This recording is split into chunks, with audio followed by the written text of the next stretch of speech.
नमस्कार, आप देख रहे हैं जनादेश। मैं हूं आपके साथ प्राची सिंह। खबर शुरू करने से पहले एक नजर आज की हेडलाइंस पर। हेडलाइन के प्रायोजक है सुशीला चैरिटेबल ट्रस्ट, जहां लोकहित और विकलांग लोगों की सहायता करना ही है कर्म, जिसका एक ही नारा जनहित में योगदान कराना।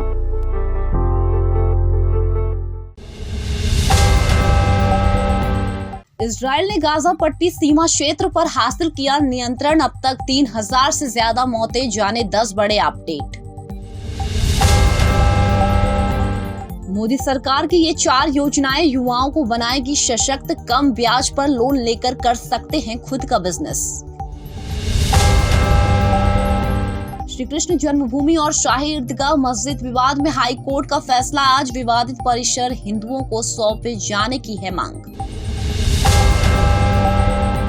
एनसीपी का बॉस कौन? अजीत ने खुद को बताया अध्यक्ष, नहीं किया चाचा शरद पवार का जिक्र। मोदी सरकार की नीतियों का दिख रहा असर, शहरों में तेजी से घटी बेरोजगारी। भारत ग्रोथ और इनोवेशन का पावर हाउस, आईएमएफ के ताजा आंकड़ों पर बोले प्रधानमंत्री मोदी, सुधारकों को जारी रखने की कही बात। अब समाचार विस्तार से। इजराइल फिलिस्तीन युद्ध अपने 5वें दिन में प्रवेश कर लिया है। गाजा पट्टी पर इजरायली एयरफोर्स की एयर स्ट्राइक लगातार जारी है। इजराइल ने कहा कि उसने अपने दक्षिणी क्षेत्र और गाजा पट्टी के साथ लगने वाली सीमा पर प्रभावी नियंत्रण हासिल कर लिया है। इजराइल फिलिस्तीन युद्ध तब शुरू हुआ जब हमास के आतंकवादियों ने 7 अक्टूबर को इजराइल में घुसकर इजरायली नागरिकों और सैनिकों पर क्रूर हमला किया। अब तक इस युद्ध में दोनों तरफ से कम 3000 लोगों की जान जा चुकी है और शायद हजारों से भी ज्यादा घायल हुए हैं। एक रिपोर्ट के मुताबिक इजराइल फिलिस्तीन के बीच चल रहे युद्ध में मरने वालों की संख्या मंगलवार को 3000 तक पहुंच गई है। इजराइल के मुताबिक गाजा में हमास और उनके समर्थक उग्रवादी समूहों ने 150 से ज्यादा सैनिकों और नागरिकों का बंधक बना रखा है, जो अब भी उनके हिरासत में है। इजराइल रक्षा बलों ने मंगलवार को दावा किया कि गाजा पर उनके हमले में हमास के वरिष्ठ राजनीतिक और वित्त मंत्री शमाला मारे गए हैं। अमेरिकी राष्ट्रपति जो बाइडेन ने गाजा में इजरायली फिलिस्तीन युद्ध की स्थिति के संबंध में इजरायली प्रधानमंत्री को फोन कर बात की। युद्ध शुरू होने के बाद से ये उसकी तीसरी कॉल है। संयुक्त राष्ट्र के अनुमान के अनुसार गाजा में 187,000 से ज्यादा अधिक लोग अपने घर छोड़कर भाग गए हैं। ये 2014 में इजरायली द्वारा किए गए हवाई और जमीनी हमले के बाद से सबसे अधिक है, जब लगभग 4 लाख लोग उजड़ गए। संयुक्त राष्ट्र की विश्व स्वास्थ्य एजेंसी ने मानवीय गलियारों के आह्वान को दोहराया है। इसमें कहा गया कि गाजा में 7 अस्पतालों के लिए पहले से रखी गई आपूर्ति घायलों की बढ़ती संख्या के बीच पहले ही खत्म हो चुकी है। इजराइल गाजा पट्टी के अंदर स्थानों को निशाना बनाया जा रहा है। कहा गया कि गाजा पट्टी के पास सेना द्वारा पुनः कब्जा किए गए दक्षिण शहरों में 1500 इस्लामी आतंकवादियों के शव पाए गए हैं। अमेरिकी विदेश मंत्री हमास द्वारा रखे गए सभी बंधकों को रिहाई सुनिश्चित कराने के लिए वाशिंगटन के समर्थन की पुष्टि की है, क्योंकि अमेरिका ने पहले ही इजराइल को गंभीर रूप से आवश्यक युद्ध सामग्री और सैन्य उपकरण पहुंचाना शुरू कर दिया था। भारत में इजरायली राजदूत नाओर गिलोन ने इजराइल को लगातार समर्थन देने के लिए पीएम मोदी और भारतीयों को धन्यवाद दिया। प्रधानमंत्री नरेंद्र मोदी ने मंगलवार को अपने इजरायली समकक्ष बेंजामिन से कहा कि भारत के लोग उनके देश के साथ मजबूती से खड़े हैं। बेंजामिन ने मौजूदा स्थिति पर जानकारी देने के लिए पीएम नरेंद्र मोदी को फोन किया था।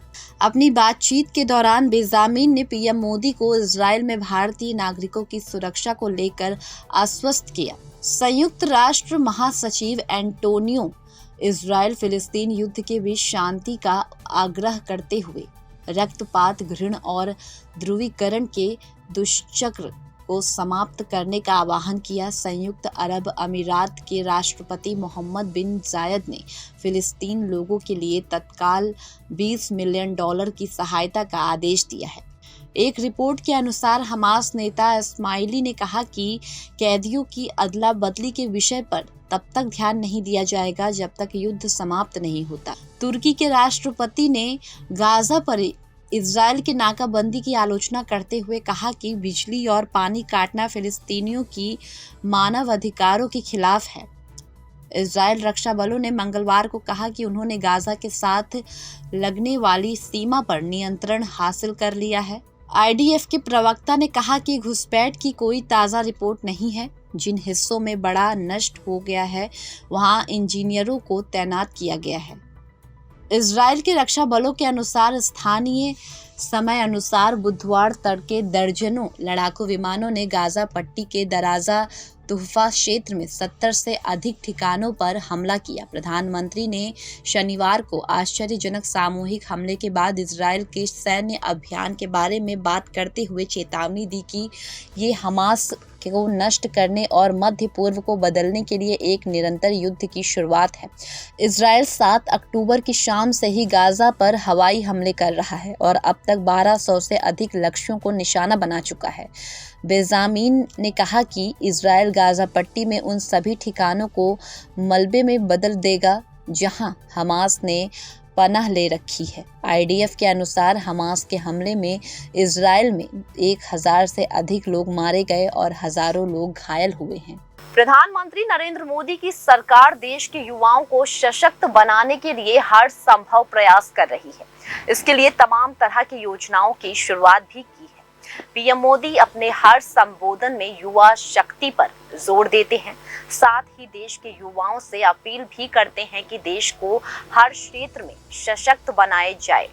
मोदी सरकार द्वारा युवाओं के लिए पिछले 9 वर्ष में कई योजनाएं शुरू की गई है, जिसमें प्रधानमंत्री रोजगार योजना, आत्मनिर्भर भारत योजना, पीएम मुद्रा लोन योजना, पीएम वाणी योजना शामिल है। तो आइए जानते हैं इन सभी महत्वाकांक्षी योजनाओं के बारे में पूरे डिटेल से। प्रधानमंत्री रोजगार योजना के तहत मोदी सरकार देश के बेरोजगार युवाओं को स्वरोजगार प्रदान करने के लिए ऋण सहायता प्रदान कर रही है। कोई भी बेरोजगार युवा अपना खुद का रोजगार शुरू करना चाहता है तो इस योजना का लाभ उठा सकते हैं।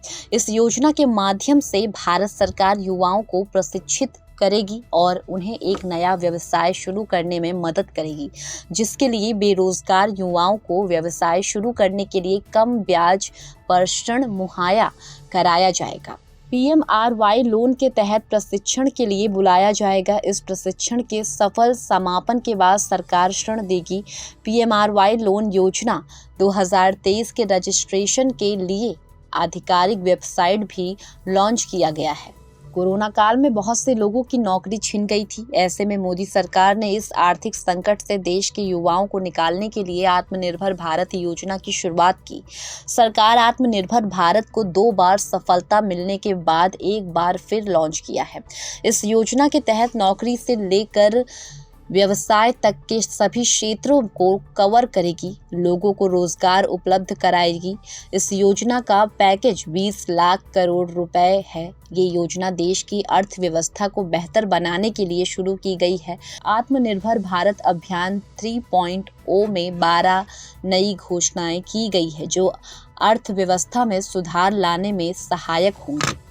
पीएम मोदी ने साल 2015 में 8 अप्रैल को प्रधानमंत्री लोन योजना की शुरुआत की थी। इस योजना के जरिए छोटे कारोबारी और युवाओं को स्वरोजगार के लिए लोन प्रदान करना है। कोई भी व्यक्ति जो खुद का व्यवसाय शुरू करना चाहता है तो वो प्रधानमंत्री मुद्रा लोन योजना के तहत 10 लाख तक का मुद्रा लोन प्राप्त कर सकता है। आज के समय में इंटरनेट हर किसी की जरूरत बन गया है। वहीं देश के डिजिटल की दुनिया में भारत को आगे करने के लिए मोदी सरकार निरंतर प्रयास कर रही है। इसी कारण केंद्र सरकार द्वारा पीएम वाणी योजना निकाला गया है। पीएम फ्री वाईफाई स्कैम के कारण देश भर में सार्वजनिक वाईफाई सेवा का बड़ा नेटवर्क का निर्माण किया जाएगा, जिसके कारण लोगों को काफी मदद प्रदान की जाएगी।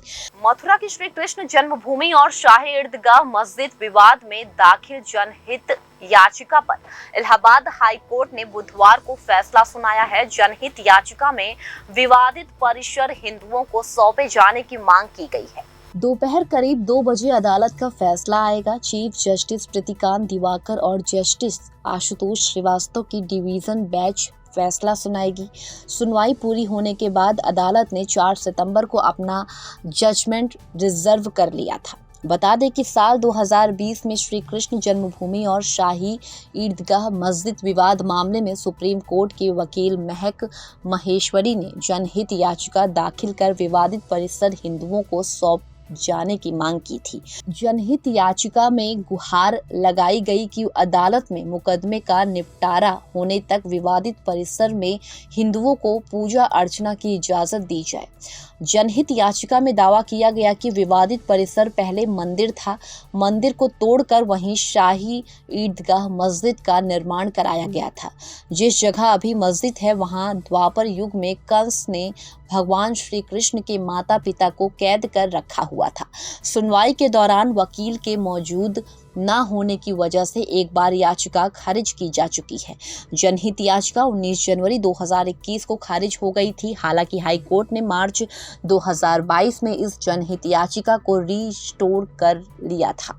हाई कोर्ट ने इस सुनवाई के लिए दोबारा पेश किए जाने के निर्देश दिए थे। राष्ट्रवादी कांग्रेस पार्टी के भीतर विभाजन पर निर्वाचन आयोग की सुनवाई के बीच बगावती गुट के प्रमुख अजीत पवार ने मंगलवार को खुद को राकांपा का राष्ट्र अध्यक्ष बताया है और एकनाथ शिंदे सरकार में शामिल होने के अपने कदम का बचाव किया है। राष्ट्रवादी कांग्रेस पार्टी के भीतर विभाजन पर निर्वाचन आयोग की सुनवाई के बीच बगावती गुट के प्रमुख अजीत पवार ने मंगलवार को खुद को राकांपा का राष्ट्रीय अध्यक्ष बताया और एकनाथ शिंदे सरकार में शामिल होने के अपने कदम का बचाव किया।